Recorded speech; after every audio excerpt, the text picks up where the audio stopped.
Aquele que tem voz e cala diante de uma agressão é tão agressor quanto o que usa do seu jugo. Em tempos cada vez mais confusos, a falta de identificação com líderes que busquem o bem coletivo e não vantagens pessoais, calam muitos. Mas não todos, ainda bem. Há de ecoar as vozes dos que desejam o bem. É assim que os muitos amigos descrevem o entrevistado de hoje do Infoco. A voz que se levanta em defesa dos menos privilegiados. Vamos conversar com ele, com o pré-candidato à Prefeitura de João Pessoa, o Raoni Mendes. É um grande prazer ter você aqui no nosso programa. Alegria minha, Miriam, satisfação imensa participar do seu programa e detalhar um pouco aquilo que nós pensamos sobre a cidade de João Pessoa. Tenho certeza que vai rolar um papo muito interessante, que a gente tem acompanhado suas entrevistas em outras emissoras e ver as propostas que você já começa a desenhar se você for prefeito dessa cidade, e é sobre isso que a gente vai conversar hoje aqui no nosso programa. Vamos lá, estou aqui. Se você traçar uma retrospectiva, qual a sua primeira memória de estar engajado na ajuda do próximo? Quando eu estudava no Colégio Marista, Pio X, teve dois momentos importantes. Um, quando era na área de esporte, porque liderar a equipe ali e fazer com que ela acreditasse no potencial dela era um dos papéis de ajuda que era importante. E sempre que a gente pudesse ir jogar contra uma equipe menor, ou que tinha menos potencial de vencer, porque nossa equipe, graças a Deus, fomos 7 vezes campeão, depois fomos campeões brasileiros, a gente segurava o time para não passar uma soberba sobre aquele outro time. Então, a gente sempre se preocupava com o outro adversário, mesmo que ele fosse um pouquinho mais fraco. E aí era uma percepção. A outra, que foi também importante, tinham no colégio missões. Na época da Semana Santa, os alunos iam com alguns professores para umas localidades onde não tinha ou um sacerdote, na vivência católica, e a gente vivenciar a Semana Santa com eles. Aí ali foi o inverso. Eu fui para ajudar e fui ajudado, né? A fé do povo do interior, não só no período de Semana Santa, mas no período especial de Semana Santa, é algo extraordinário. Eles entregavam verdadeiramente na providência daquele ano que, se chovesse naquela época, em determinada data, para eles a colheita seria maravilhosa. E todos os anos que eu fiz missão nesse período no Pio X, eu pude perceber que a fé é um instrumento poderosíssimo. A partir daí é que eu fui adentrando ainda mais nessa realidade. E a gente percebe que a liderança, ela é muito intrínseca, né?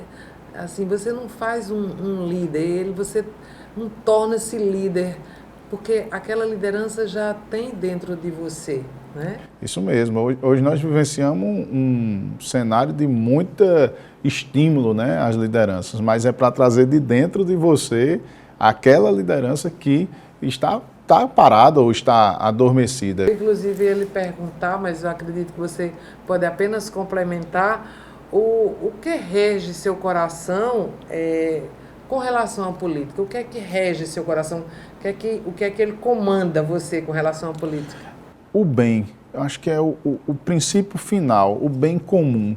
O que é que está acontecendo hoje, Miriam? Estamos, vamos dizer assim, com algumas pessoas no hospital e chega a sua produtora ou chega alguém conhecido seu, Raoni, você conhece alguém lá no hospital fulano de tal? Porque estou com minha irmã lá. Essa pessoa, ela está querendo resolver o problema dela, em detrimento, talvez, daqueles que já estão na fila há 10, 5, 11 dias. E a política interfere nesse processo natural, que deveria ser para todos. Ou seja, a pessoa me procura para eu intervir em favor dela, em detrimento de todos aqueles que já estão ali.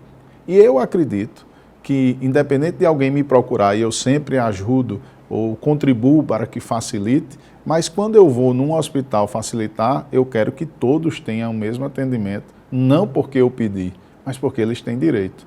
Então, o bem comum, que está um pouquinho fora da realidade de todos os nós, porque as pessoas querem resolver o seu problema. O do outro é do outro. Então, isso se perdeu no tempo. Se nós conseguirmos resgatar isso, quem for para o hospital ou precisar de uma intervenção política, que não deveria precisar, vai pedir por todos. Ou não deveria ser assim? Enquanto vereador, quais foram suas bases de trabalho? E dentro dessas bases de trabalho, qual a que você considera de maior importância para a sociedade? Para uma geração inteira, eu considero a educação. Vou citar ela primeiro. Eu promovi um raio-x das escolas. Como é que você fez isso, Alni? Eu identifiquei que tinha escolas, nós temos hoje 96 escolas, eu visitei 87 das 96, foi um período de 2 anos. E nessas escolas eu precisava fazer não só um relatório para digladiar politicamente com o atual gestor. Não, eu precisava transformar aquela escola para melhor. O que é que eu fiz? Eu disse, vamos fazer a análise da escola, análise pedagógica, análise da infraestrutura. Infelizmente, análise de esporte, que não tinha. Aí fui fazendo análise completa das salas especiais, aí depois botei o IDEB, a proficiência, matemática e português. Então eu fiz um raio-x completo, ofertei o relatório para a própria secretaria e fiz um relatório para o Ministério Público, para a Promotoria da Educação. O que deu, você tem ideia, nenhuma escola tinha circuito de incêndio. Não tinha extintor, Nossa. Não tinha. Aí o Ministério Público acionou, os bombeiros fiscalizaram e todas as escolas passaram a contar com extintor de incêndio. Promovemos a mudança de temperatura das escolas. Nas escolas a gente mediu a temperatura e a luminosidade. Então, escolas escuras e úmidas causava problema tanto para os alunos quanto para os professores de cordas vocais. Então, foi uma dinâmica de educação que eu pude adentrar na realidade tanto do alunado e tanto do professor. Quais as escolas que se destacavam, Mira? As escolas que tinham psicólogo, assistente social, estava com corpo completo de professores. A infraestrutura, né? Isso, mais a infraestrutura. Pedagógica. Aí a escola funcionava uma beleza. Teve escola que eu cheguei a visitar que tinha 49 alunos especiais, seja deficiente físico, com mental, síndrome autismo, mental. Qualquer um. Aí tinha 49. É alta. Né? Eu fiquei observando a quantidade de alunos por sala, fui sugerindo que isso pudesse modificar. Isso foi uma experiência magnífica. E outra, a justiça tributária. Né? Eu não vou me alongar muito na resposta, mas a justiça tributária. Por quê? Porque eu acho que o cidadão ele não só serve para pagar imposto. O cidadão ele serve para promover a cidade. E muitas vezes o poder público vai para rasgar, para tirar, e não consegue devolver ao cidadão os serviços, seja de saúde, seja de educação. Até porque os impostos é exatamente para isso, né? Justamente. Então eu comecei a entender que não existe dinheiro público. Existe, e quem dizia isso era Margaret Thatcher, não existe dinheiro público, existe dinheiro da família, existe dinheiro seu. Seja dinheiro de quem está nos assistindo. Então, esse dinheiro não pode ser tratado como dinheiro público. Então, precisa reduzir as despesas para ter um melhor investimento em determinadas áreas. E a justiça tributária, eu tive uma lei que foi o IPTU proporcional, que acho que foi uma inovação para o Brasil. As pessoas pagarem IPTU com as melhorias existentes na sua rua. E aí, infelizmente, não conseguimos. Foi aprovada, depois foi revogada de uma forma não comum. Foi o motivo do meu rompimento com o prefeito à época, e esse rompimento fez com que eu pudesse mais ainda confirmar que nós precisamos de justiça tributária. Nós pagamos taxa de iluminação pública, nós vamos estacionar, nós pagamos a Zona Azul, nós vamos tirar uma nota, pagamos o ISS, se é multado, está errado, multado, pagamos a multa, e a gente não vê reverter. Tudo bem, errei, fui multado, certo. E essa multa vai para onde? Né? Estacionou em área que não é devida, em área de deficiente, e levei uma multa. Esse dinheiro não deveria favorecer as pessoas com deficiência no seu programa? Então tem um monte de... Falta compromisso de alguns gestores de ter mais transparência com o dinheiro. que é arrecadado da própria população. Agora, o que eu observei aí, você colocando toda essa plataforma de trabalho, é que quando o cidadão quer trabalhar em favor da população, ele trabalha. Mesmo o vereador é muito limitado o poder dele, né? Sim, sem Mesmo dúvida. assim, ele pode fazer um grande trabalho, como você acabou de citar aí. Teve uma fiscalizatória, inclusive. Anunciaram no final do ano passado, de 2009, um concurso para a saúde.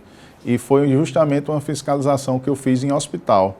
E eu fiz um relatório para o Ministério Público dizendo o que é que eu tinha encontrado das gratificações e dos plantões cobrados de forma errada. Ou seja, as pessoas trabalhavam demais e elas recebiam um plantão sem poder, para ele pagar melhor, ele pagava plantão, precisando de mais gente. Então vai ter um concurso na saúde que foi efetivado por uma fiscalização. Então não é só, mesmo com a limitação do papel do vereador, o papel fiscalizatório ele tem uma sequência de trabalhos, né? Desde devolução de dinheiro público, como já houve uma ação minha que teve que devolver dinheiro público, e como essa, você vai ter um concurso público por uma ação nossa em 2015, vai ser agora em 2020, mas lá atrás, quem fiscalizou aquele problema fomos nós. Então é importante também. Importantíssimo. Em o cenário de disputas políticas, de filosofias de direita e esquerda, e ao mesmo tempo uma limpeza na política dos velhos modos, você se vê como uma opção que está nadando contra a corrente? Mas você só vai responder isso no nosso próximo bloco. Vamos para um pequeno intervalo, voltamos daqui a pouquinho. Não saiam daí.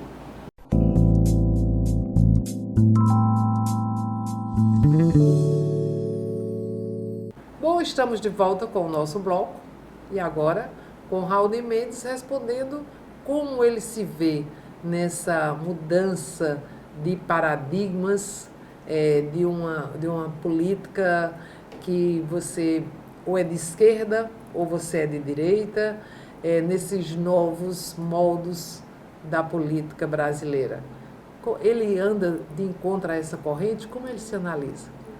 Então, Miriam, eu tenho uma frase do Papa São João Paulo II que diz assim: o mundo necessita imperiosamente de jovens livres e valentes que se atrevam a nadar contra a corrente e proclamar a própria fé em Deus. Nossa, profunda.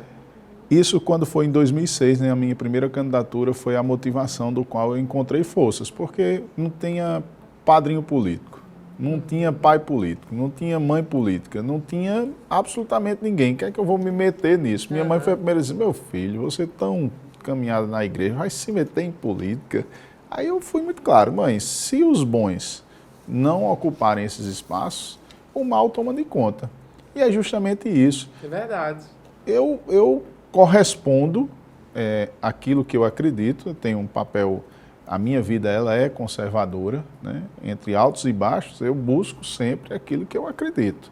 Então, existem coisas que nós precisamos melhorar nas relações, essa relação olho no olho se perdeu. Então, posição ideológica, claro, né? Eu não tenho como estar de um lado da esquerda, mas eu quero matar a esquerda? Não. Eu sou direita. Né? Por quê? Porque eu sou conservador. Isso já me... E aqui eu vou extinguir, matar? Não, eu tenho posição. A posição é só de contrapor toda essa realidade que eu não acredito. E quando ela vem me atacando, eu vou responder com muita clareza, muita tranquilidade. E respeito seu ponto de vista. Mas o meu e minha visão de mundo é essa. E não me coloco como aquele que vou salvar a pátria, não. Eu me coloco como aquele que eu vou servir. Eu preciso ser um servidor com um espírito muito público, porque as pessoas estão cansadas. A gente vai esticando a corda de um lado, do outro. Você anda no trânsito, você perde a paciência e perde saúde.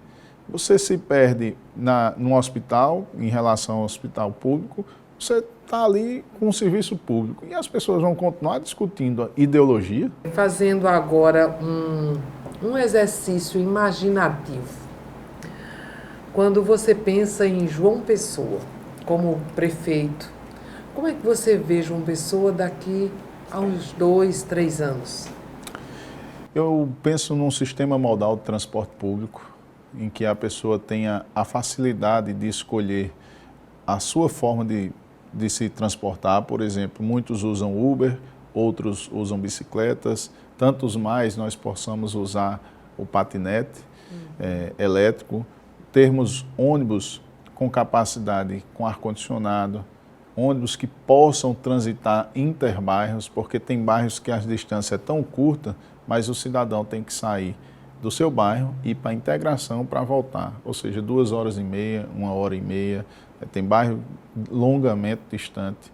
Melhorar a qualidade do transporte público, porque eu acredito que se nós melhorarmos, as pessoas vão optar.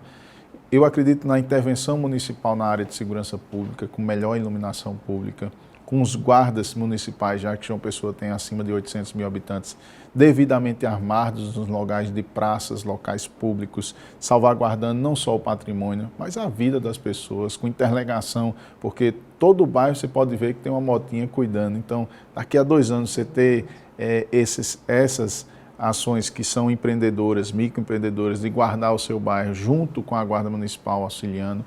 Eu imagino uma cidade toda monitorada, você tem uma cidade inteligente, que não é porque esteja na moda, mas você tem uma Smart City, você saber a hora que vai chegar seu ônibus, ou que esse sistema intermodal lhe permita escolher a forma que você vai. Você pode pegar o Uber, mas ao mesmo tempo você pode usar o mesmo aplicativo para entrar no ônibus. Então, assim, existem formatos de desenvolvimento tão próximo da sociedade. Na área de saúde, por exemplo, uma marcação de exame, se nós queremos. Porque a gente fica perguntando por que a Europa tem e por que o Brasil não tem, se hoje a gente tem as mesmas ferramentas, pelo menos tecnológicas. A UFCG e a UFPB, todas duas foram num ranking de franquias que, vamos dizer, cadastraram lá no INPI as patentes, foi as que mais cadastraram. Será que não tem soluções aqui ao nosso lado? Se no Brasil quem mais cadastrou patente foi as nossas universidades, eu convivi com alguns professores, eu vejo que em 2 anos, se nós implementarmos o que a academia produziu, não de teoria, de prática, das linhas de pesquisas de mobilidade urbana e em saúde, a gente saía no outro patamar. Porque um agente de saúde tem que sair do seu relatório e fazer ele à mão? Será que eu não podia saber daquele bairro quem é o hipertenso, quem é o cardiopata, quem tem problemas de rim, quem é que está com cirurgia eletiva atrasada? Tudo isso num sistema de informação? Claro que podia. Eu podia ter um prontuário eletrônico já funcionando. Então, eu vejo que daqui a 2 anos a cidade poderia estar num patamar de desenvolvimento fantástico. Antes da gente ir para a nossa próxima pergunta de intervalo, eu gostaria de aproveitar a oportunidade para perguntar o seguinte: você acha que 4 anos é suficiente para a realização de um projeto de tamanho e envergadura igual a esse que você acabou de mencionar? Você é a favor da reeleição, ou você acha que aumentar 1 ano a mais, por exemplo, 5 anos seria o ideal? Qual a sua análise sobre isso antes da gente ir para o intervalo? Eu particularmente gostaria que fosse um mandato de 5 anos. Eu acho que 4 anos é pouco, para a implementação. Alguns daquilo que eu disse é possível fazer rapidamente, mas 4 anos é insuficiente. 5 anos era um mandato bacana para fechar. Eu sou a favor da alternância de poder, então sem reeleição, porque termina você se acostumando com aquilo ou fazendo disso um trampolim político. E trabalhando... Aí você bota a gestão para trabalhar em eleição. Em função da sua reeleição, verdade. Todos que têm a oportunidade de conhecer você melhor, logo descobrem que você é um homem muito ligado a Deus.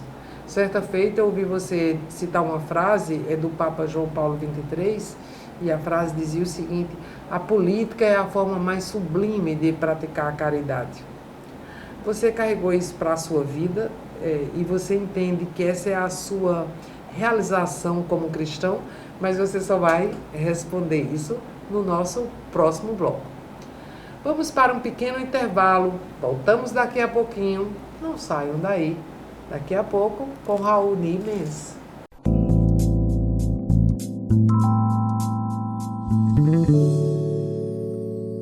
Quando fomos para o intervalo, eu perguntava ao Raoni Mendes se a política era a forma mais sublime de fazer caridade, como afirmou o Papa. E agora ele vai responder para a gente. Eu não sou cantor, mas eu vou responder numa música que me lembrei agora.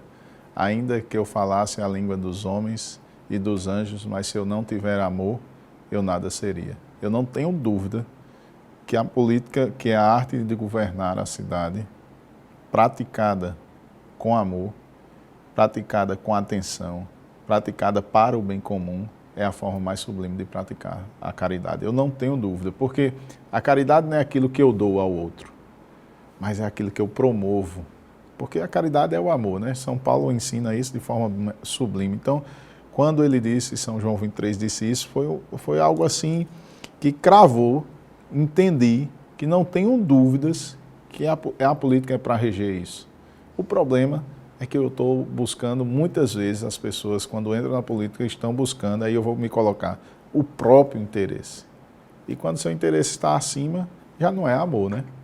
E a caridade passa a ser a caridade em benefício da própria família. Justamente, justamente. Então, essa percepção do que é a política e o que é o amor, porque eu tenho ciência para que vim, né? Eu nasci, cresci, eu vivo João Pessoa, Miriam.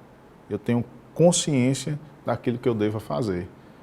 Eu conheço cada recanto dos bairros, eu andei todas essas cidades em vários períodos eleitorais. Cada palmo desse chão, como diz a música, cada palmo desse chão. Então, assim, o que eu busco ofertar não pode ser mais do mesmo. Não que eu seja melhor, mas com os meus erros, eu busquei colocar a figura do político num patamar posterior. Eu cansei de ver pessoas endeusar os políticos.